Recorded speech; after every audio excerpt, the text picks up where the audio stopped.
Hi guys, welcome to this video. In this video, we want to find the value of this expression 7 minus 1 times 7 minus 1. Are you ready to solve this? Let's go ahead and get started. 7 minus 1 gives us 6, and again here we have 7 minus 1. So 6 times 6 is just 36. But this answer is not correct because according to the order of operations, which is PEMDAS, P stands for parentheses, E stands for exponents, M and D stands for multiplication and division, and S stands for addition and subtraction. First, we have to do the parentheses, then exponents, then multiplication or division, and finally addition or subtraction.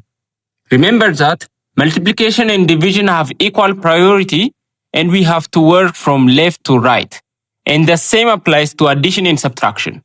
In this expression, we have one parenthesis, one multiplication, and one subtraction. Here we have a multiplication because in mathematics, when a number is placed next to a parenthesis, it means multiplication. And we usually don't write the multiplication sign for brevity. And inside the parenthesis, we have one subtraction.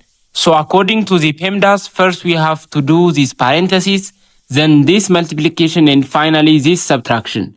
So first, we have to do this parenthesis. Inside this parenthesis, we have 7 minus 1, which equals 6.